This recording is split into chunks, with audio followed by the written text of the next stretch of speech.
1 dans les Bouches-du-Rhône, 1 en Loire-Atlantique, 1 dans le Loiret, 4 dans le Nord, 1 dans l'Hérault et 1 en Ille-et-Vilaine.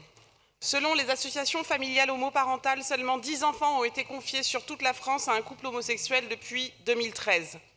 Donc depuis 5 ans, depuis le vote de la loi ouvrant le mariage pour l'adoption aux couples de même sexe, la situation des couples homosexuels souhaitant construire une famille en adoptant un enfant n'a pas évolué.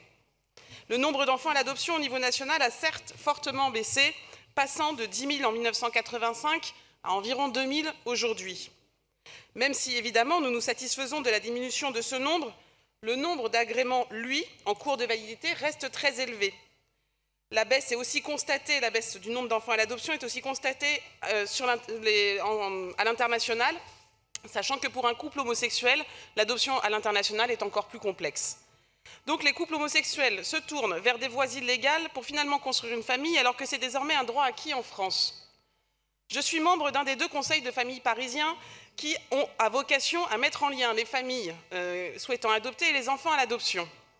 Il m'est de plus en plus insupportable, conseil de famille après conseil de famille, de voir les dossiers défiler, de me sentir inutile malgré la loi, malgré mes et nos engagements, malgré le fait qu'un grand nombre de dossiers de couples de même sexe répondent en tout point aux exigences du conseil de famille.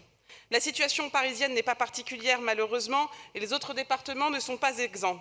À travers ce vœu, notre demande est simple. Nous souhaitons que la présentation des dossiers des 3 couples sélectionnés pour chaque enfant en adoption soit anonyme. Que l'on fasse plus mention de monsieur, madame, plus de monsieur, monsieur, plus de madame, madame. Nous pensons que l'anonymisation est un des outils pour faire avancer les choses concrètement et permettre à davantage de familles homoparentales de se voir confier un enfant quand elles remplissent l'ensemble des critères nécessaires. La mention parent 1, parent 2, par exemple, permettra d'éviter d'autres sources de discrimination. Nous demandons également, à l'occasion du renouvellement des membres des conseils de famille parisiens, que toutes les sensibilités à ce sujet soient représentées afin que la loi soit vraiment appliquée. Nous demandons que la ministre Agnès de Buzyn fasse un bilan de l'application de cette loi au niveau national et au niveau parisien. Vous l'aurez compris, ce vœu nous tient particulièrement à cœur. Il pourra changer le destin d'un grand nombre d'enfants et de familles. C'est pourquoi nous souhaiterions qu'il soit adopté à l'unanimité de notre Conseil. Nous devons ouvrir la voie afin que d'autres départements s'emparent de cette problématique et fassent, comme Paris, un nouveau pas dans la lutte contre les discriminations. Je vous remercie. Merci.